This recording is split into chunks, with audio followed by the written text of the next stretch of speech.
Dans le dernier épisode, je te faisais découvrir les paysages incroyables de la région de Tadoussac, du Saguenay et du lac Saint-Jean. Mais aujourd'hui, je t'emmène dans une vidéo totalement différente, puisque comme tu le verras, on a eu quelques petits soucis qui nous ont bloqués à un certain endroit et où on va devoir rester plusieurs jours. Ce qui fait qu'on n'a pas fait énormément de trucs de fou, mais je me suis dit que ça pouvait être hyper intéressant de te montrer ce que c'était aussi la vraie vie en van, parce qu'habituellement je te montre tous les bons côtés, mais aujourd'hui je vais te montrer un peu les côtés les moins drôles. Salut, moi c'est Amy. Tu ne le sais peut-être pas, mais dans la vie j'aime voyager et découvrir de nouvelles choses. D'ailleurs, c'est pour ça que j'ai tout quitté pour venir vivre et voyager en van au Canada. Je te partage toutes mes aventures en vidéo, toujours avec authenticité et simplicité. Alors maintenant, ce que je te propose, c'est de t'installer confortablement pour admirer tous ces beaux paysages et de voyager avec moi. La dernière fois qu'on s'était quitté, on était encore au Saguenay et au lac Saint-Jean, et depuis il s'est quand même passé pas mal de choses. On est retourné à Québec, j'aime énormément cette ville. On a passé 2-3 jours à Québec, puis ensuite on est retourné quelques jours à Montréal, et là au moment où je vous parle, on est à côté d'Ottawa, Ottawa qui est la capitale du Canada. Ça fait déjà 3 jours même qu'on est là.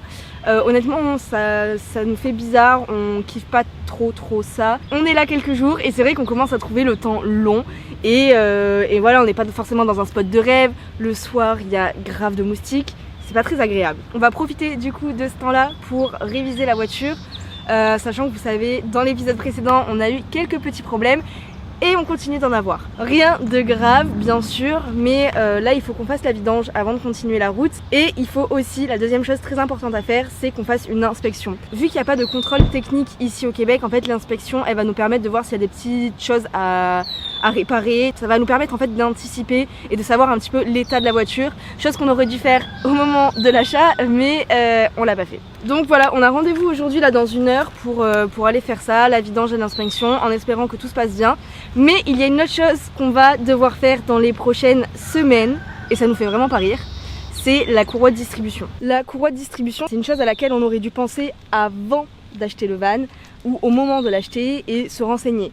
On n'a vraiment pas pensé parce qu'on pensait que c'était une chaîne en fait, et donc normalement une chaîne c'est pas censé se changer, c'est pas censé se changer. Sauf que au final il s'avère que c'est une courroie de distribution et on n'a aucun carnet d'entretien. Et le précédent propriétaire ne l'a pas changé non plus. Ne l'a pas changé et l'ancien avant lui ne l'avait pas changé non plus. Pour vous dire, j'ai envoyé des messages Messenger de tous les côtés et enfin bref, j'ai l'air d'une grosse folle. Évidemment, la courroie de distribution, c'est quand même un gros budget. Ça fait vraiment pas plaisir de la changer. Mais je pense qu'on va vraiment devoir le faire parce que la voiture, elle arrive à 190 000 km et normalement, il faut vraiment... Enfin, elle aurait dû être changée avant. Mais si ça n'a pas été fait, on préfère le faire au cas où plutôt que ça nous pète tout le moteur en plein road trip. Donc c'est quelque chose sur lequel on va se renseigner, on va demander un petit peu à l'inspection qu'ils en pensent, s'ils peuvent faire quelque chose ou pas tout à l'heure. Ça y est les gars, on vient de sortir de chez le garagiste. On a bien fait la vidange, on a fait une grosse inspection aussi, le tout pour 51 $, donc ça va, on s'en sort vraiment bien. Et par contre au niveau de l'inspection ils nous ont dit que les freins commençaient à s'user pas mal et que les disques étaient rouillés carrément.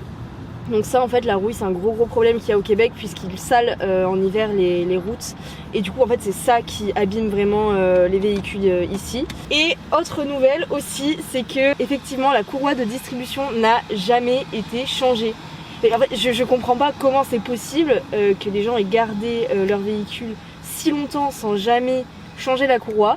Et puis bon bah écoutez, ça tombe sur nous, c'est nous qui allons devoir la changer. Mais voilà, donc on a rendez-vous jeudi prochain. Là à l'heure où je vous parle on est mardi. Lucas a son rendez-vous chez le médecin vendredi et on doit encore attendre jeudi prochain. Honnêtement c'est un peu long là, ça commence à faire long. On a pris quand même la décision de remplacer la courroie de distribution puisque au moins on sera tranquille, on partira serein, sachant qu'on a quand même des milliers de kilomètres à faire avant d'atteindre l'ouest du Canada. Donc voilà, et c'est sûr que ça fait jamais plaisir, c'est des gros investissements. Une bagnole. Mais faut le faire, ça tombe sur nous. Et puis si on veut continuer à bien voyager avec dans toute l'Amérique du Nord et tout ça, bah écoutez, faut qu'on le fasse, faut qu'on passe par là. Et autant le faire maintenant, au moins, comme je vous ai dit, on sera tranquille, l'esprit léger.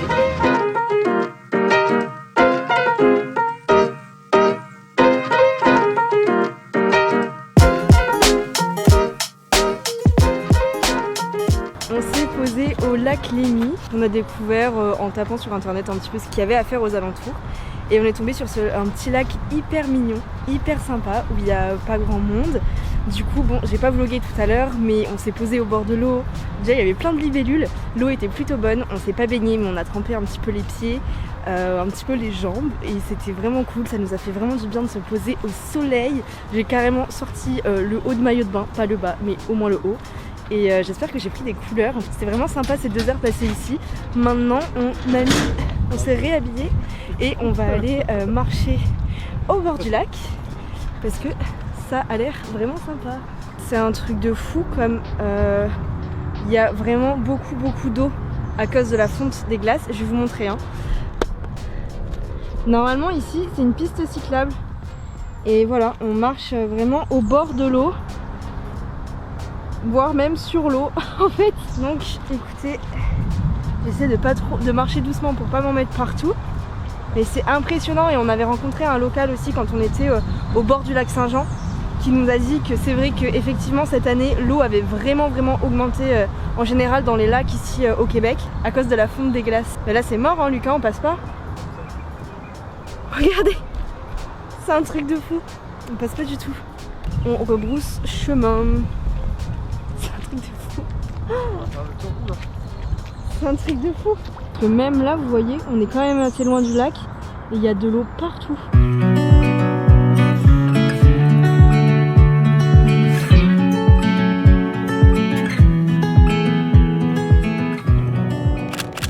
On vient d'arriver au spot de ce soir qui est en fait le même spot que ces 3 derniers soirs.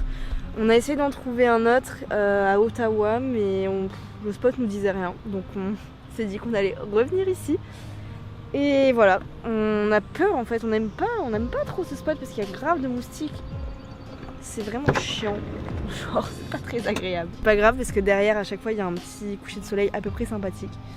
Et c'est quand même relativement calme aussi le soir donc ça va, c'est pas si pire mais c'est juste que là ça commence à être long. 4 soirs de suite au même endroit, on a beau faire un petit peu tous les endroits du parking, on est quand même au même endroit, on n'avance pas. Là normalement on aurait déjà dû être à Toronto. Faut rester positif. Ça fait partie du voyage aussi d'avoir ce genre d'aléas. Et c'est pas grave, on va bien visiter les environs. Chose qu'on n'aurait pas normalement dû faire mais ça nous réserve sans doute de belles surprises. Honnêtement, il n'y a pas que les moustiques et le fait de rester 36 000 ans qui nous fait un peu grincer des dents. C'est le fait qu'il n'y a pas de quoi avoir de l'eau potable. Il n'y a pas d'endroit en fait pas loin d'ici, que ce soit à Ottawa ou vers Gatineau, pour se recharger en eau. Du coup ça rend vraiment les choses très compliquées et on a dû aller acheter plein de bouteilles en plastique comme ça. Je sais c'est vraiment pas super pour pouvoir remplir en fait, pour pouvoir boire en fait tout simplement parce qu'on n'a plus du tout d'eau. Et donc voilà, habituellement on trouve de quoi remplir tous nos réservoirs comme vous le savez dans des points d'eau gratuits. Et là il n'y a rien et pareil pour vider les eaux grises, les eaux sales, il y a un point dans les environs, ce qui n'est vraiment pas beaucoup. Donc ça rend pas les choses agréables en fait, ça complique un petit peu tout. C'est ça aussi la réalité de la van life entre guillemets, c'est que des fois c'est pas toujours tout beau tout rose, il n'y a pas que les trucs qu'on voit sur Instagram. Je trouve ça bien et à la fois aussi très important de partager tout ça en fait, qu'il n'y a pas que des moments trop cool, les pieds dans le sable en bord de l'eau. Il y a aussi des moments comme ça dans des spots un peu moins top, avec des moustiques où on trouve pas d'eau et c'est galère et c'est comme ça fait partie du truc. Bon, aujourd'hui le programme est pareil pas ouf mais on a honnêtement plein de choses à faire. Tout d'abord, il faut qu'on aille retirer du cash parce qu'aujourd'hui on en aura besoin pour payer la laverie et pour payer la station de lavage parce qu'on va vraiment laver la voiture. Je sais pas si ça se voit honnêtement mais elle est vraiment très sale. C'est pour ça il faut vraiment qu'on aille la laver. On a vu qu'il y avait une station de lavage pas très loin et d'ailleurs très bonne nouvelle, quand on était en train de manger tout à l'heure, nos voisins, c'est-à-dire des vanlifers qui restent sur le même spot que nous en ce moment et pour quelques jours encore, ils nous ont dit qu'ils ont enfin trouvé de l'eau parce que eux aussi ils galéraient justement à trouver des points d'eau et justement il se trouve que là où on peut trouver de l'eau potable c'est à la station de lavage où on comptait se rendre. Donc on est super contents, ça va nous faire du bien.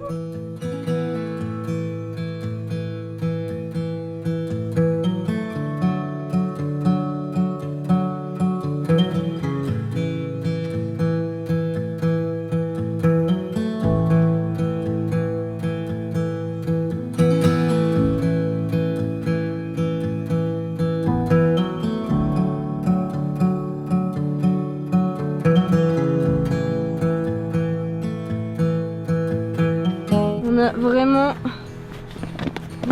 beaucoup de linge. C'est abusé, c'est abusé. Je sais même pas si on va pas devoir faire 2 machines. Non, une grosse machine aussi.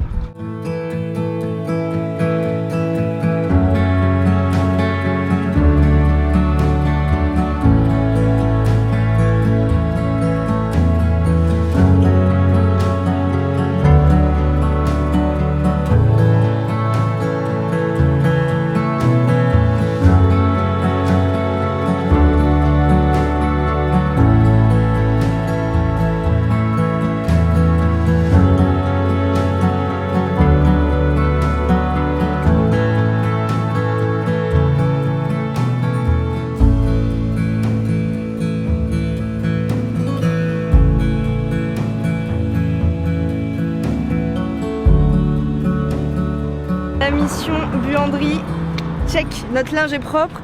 Du coup maintenant on va partir direction chercher de l'eau et le lave-auto.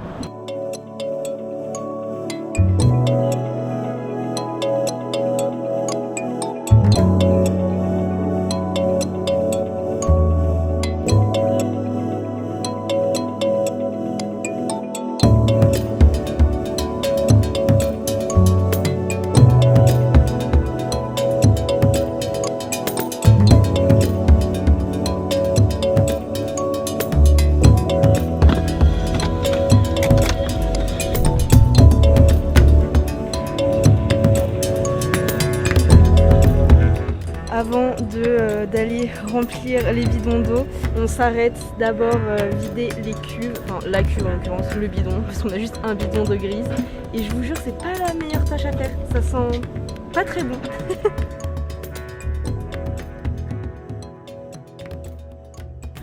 Par contre, il fait tellement chaud ici actuellement. Je pensais pas qu'il allait faire aussi chaud là au début juin. Je pensais pas qu'il allait faire si lourd. Peut-être que c'est parce qu'on a tellement été habitués au froid cet hiver qu'on a l'impression qu'il fait super chaud, mais là je pense qu'il fait même pas 30 degrés, mais on a vraiment très chaud. Après je suis en manche longue aussi, mais quand même.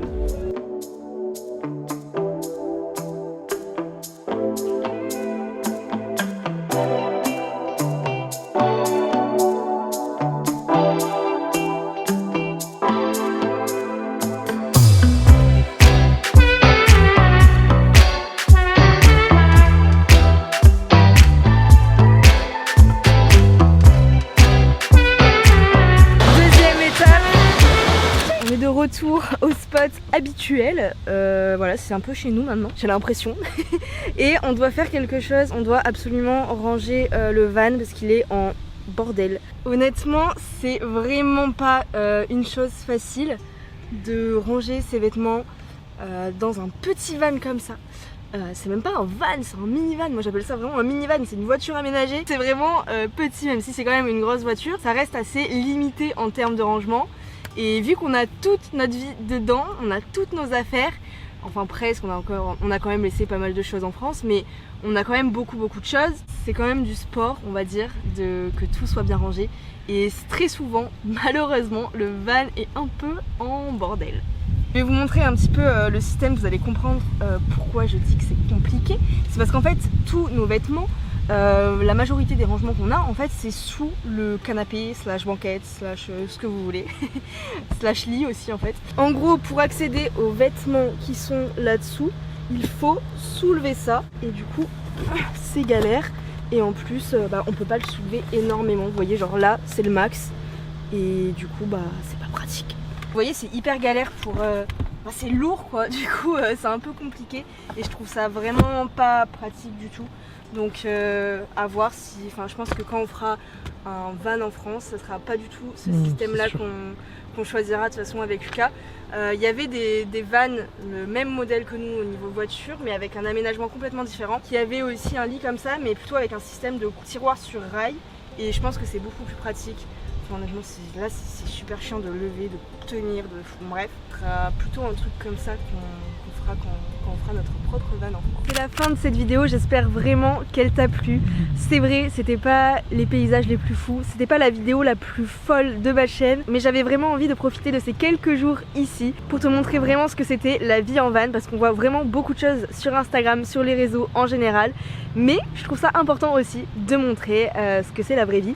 Donc j'espère que ça t'a plu, n'hésite pas à t'abonner à ma chaîne YouTube pour ne pas rater les prochains épisodes de mon road trip au Canada, et puis sinon je te dis à la semaine prochaine pour une prochaine vidéo. Je te fais plein de bisous, bye.